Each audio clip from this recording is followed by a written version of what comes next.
Jim, thank you so much for joining us in this interview.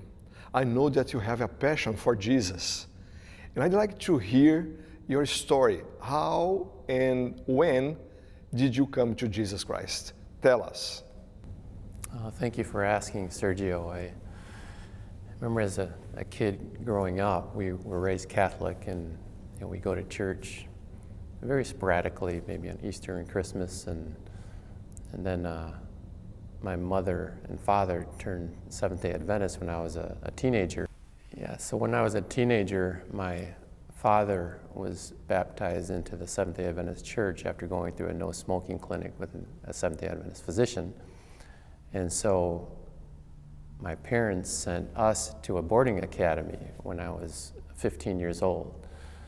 And I remember that distinctly because we'd have Vespers on Friday evening, and I really didn't understand the Sabbath, but I would go, and because we had to, it was mandatory, that we were to go to these Vespers, and I remember just like it was yesterday, but they would turn down the lights, and they would have a spotlight on the face of Jesus, and the song would be singing, "Turn your eyes upon Jesus, look full in his wonderful face, and the things on earth will go strangely dim."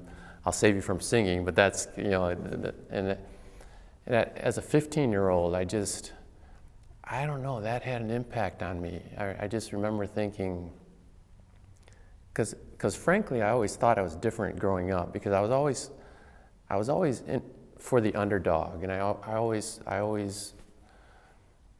had compassion. I didn't know where that came from, and in fact, I thought it was strange, because all the other kids, especially the boys and the men in my life at that time, I never saw that, so I thought that I was really just strange. And until that time, when I was 15, I thought, wow, that's how Jesus is.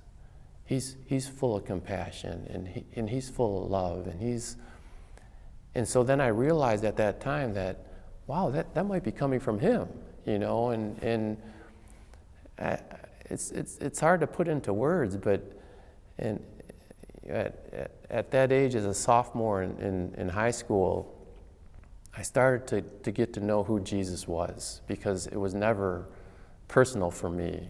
It was just a distant God who we prayed to once in a while, or prayed before meals. But at that time, I know, beyond a shadow of a doubt, the Holy Spirit started working in my life, even though I had plenty of opportunities to grow in. And then I remember going through academy, and then I was a camp counselor at Camp Asable, and